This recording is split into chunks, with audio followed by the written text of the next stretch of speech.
मैं नहीं कहता कि तुम पहले ही प्रयास में सफल हो जाओगे, पर याद रखना तुम्हारा हर एक प्रयास सफलता की ओर बढ़ाया हुआ एक कदम है। इसलिए चाहे लक्ष्य कितना भी दूर क्यों ना लग रहा हो, अपने प्रयासों को मत रोकना, क्योंकि इंतजार करने वालों को सिर्फ उतना ही मिलता है जितना कोशिश करने वाले छोड़ देते हैं। क्योंकि अगर सफल होना चाहते हो तो हारना तो पड़ेगा, क्योंकि सफल वही हो सकता है जो हारने से नहीं घबराता। क्योंकि सफलता एक चुनौती है, उसे स्वीकार करो, कहाँ कमी रह गई देखो और सुधार करो। आज ही से अपनी उन आदतों को छोड़ दो जो तुम्हें तुम्हारे लक्ष्य तक पहुंचने से रोकती हैं। क्यों लगता है तुम्हें कि तुम नहीं कर सकते हो? आज ही से एक नई शुरुआत करो, कुछ करने की, कुछ बड़ा करने की, इतना बड़ा जितना बड़ा कि इस दुनिया में कोई सोच भी नहीं सकता। एक बार शुरुआत तो करो, अपने फील्ड के पक्के खिलाड़ी तो बनो।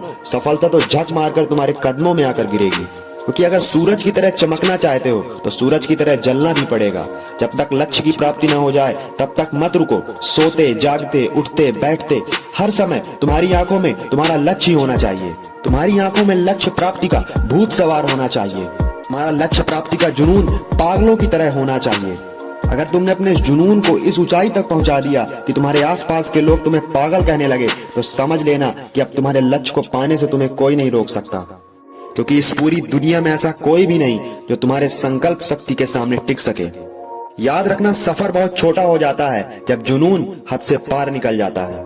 मैं कई लोगों को देखता हूं जो अपने जीवन में सफल बनना चाहते हैं, लेकिन वो उस सफलता को पाने के लिए मेहनत नहीं करना चाहते। आलसियों की तरह बैठे रहते हैं और फिर कहते हैं कि हमें अवसर नहीं प्राप्त हुआ। अगर सच में सफल बनना चाहते हो तो आज से ही उन आदतों को छोड़ दो जो तुम्हें तुम्हारी सफलता के मार्ग में बाधा के रूप में दिख रही हैं। जीवन के खेल में वही व्यक्ति सफल हो सका है जो 1000 बार गिरने के बाद भी यही कहता है कि मैं खेलेगा।